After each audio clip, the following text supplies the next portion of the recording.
So last Thursday, Seattle Mayor Jenny Durkan announced that almost 20 miles of Seattle streets will be permanently closed to most vehicle traffic by the end of this month. And I want to point out that that doesn't mean there'll be no cars on the street. So residents, delivery drivers, garbage and recycling workers, and emergency response vehicles can still continue to use the streets, but no through traffic will be allowed. So, I mean, as we've been going through this like lockdown period, it's nice to get outside and into the fresh air, especially now that spring has sprung. The problem with most sidewalks, though, is that they were not made for social distancing. They were made for like as little bitty space as you can get, and the rest is just for cars. So essentially what they're doing here is closing down the streets to cars and opening it up to people and bikes.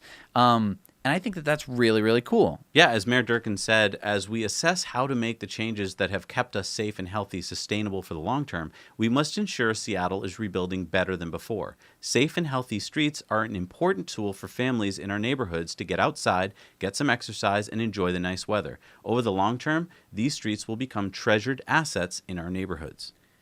And it's a really, really neat idea.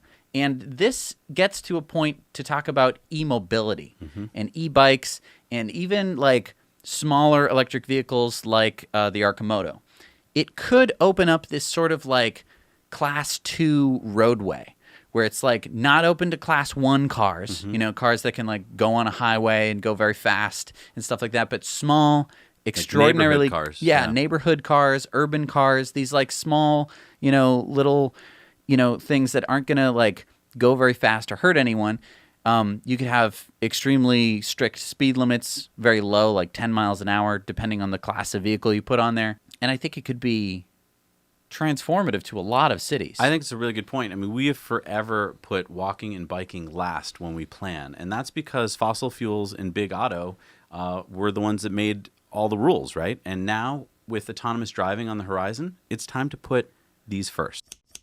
It's really tough living in this world full of bad news. Why not share this with your friends and family to cheer them up and give them hope?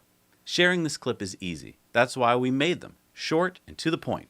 Just hit the share button below, copy the link into your emails or social media posts, and thanks. Now you know.